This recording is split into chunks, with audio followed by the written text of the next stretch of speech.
Actuellement, je peux vous dire que nous sommes à 23 fermes piscicoles dans dans ces deux régions, dont 9 fermes dans la région de Kédougou et le reste se trouve dans la région de Tambacounda.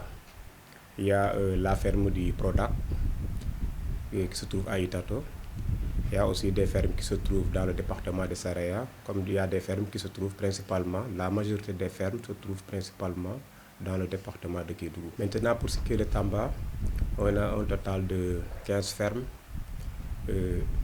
réparties dans les départements de Bakel, de Tambacounda et de Koupentoum et aussi de Goudiri, donc au niveau des 4 départements. Pour ces 25 fermes, on a un total de 544 employés composés à 64% de femmes et le reste est composé d'hommes. C'est des fermes actuellement, en 2020, nous sommes environ à une production totale d'environ 20 tonnes au niveau de ces deux fermes. Donc c'est pour dire que certes la région de Tambacounda est la zone Est est la dernière des zones à être mise en place, mais des efforts sont en train quand même d'être notés. Donc elle a été mise en place en 2014. Entre 2014 et maintenant, on est à 25 fermes.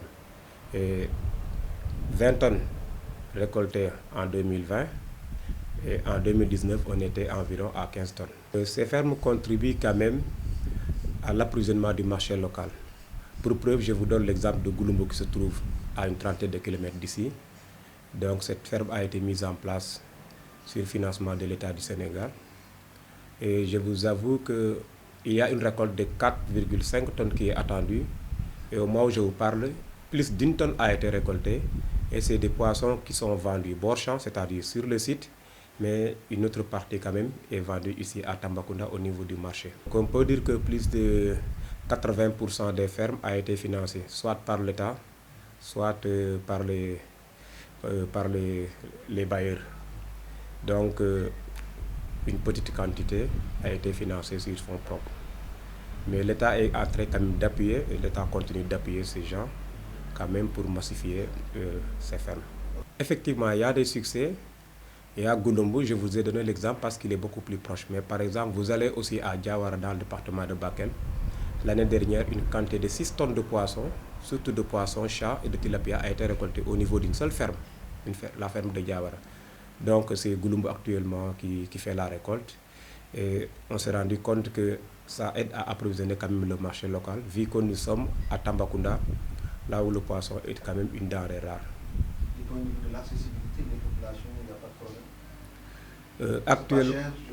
Actuellement, à Goulumbo, ils vendent le poisson à raison de 1500 francs le kilo.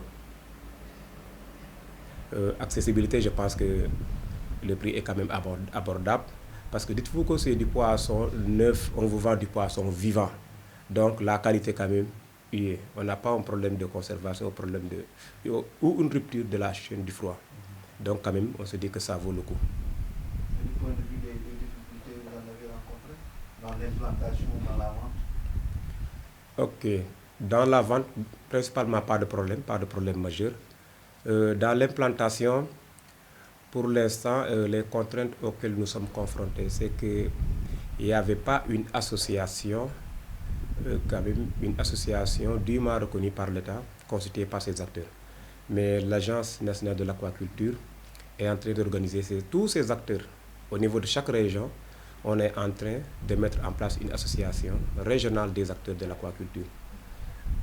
Ensuite, l'autre contrainte, c'est que les acteurs nous disent que quand même la pisciculture, l'implantation des fermes coûte un peu cher. Mais bon, l'État est en train quand même de faire des efforts là-dessus, quand même pour rendre beaucoup plus accessible la mise en place. Parce que comme je vous l'ai dit, beaucoup de ces fermes ont été mises en place grâce à l'appui de l'État. Et dans la démarche aussi, l'État est en train d'appuyer. Toutes les fermes qui sont dans ces deux régions ont reçu un appui en aliments de la part de l'État.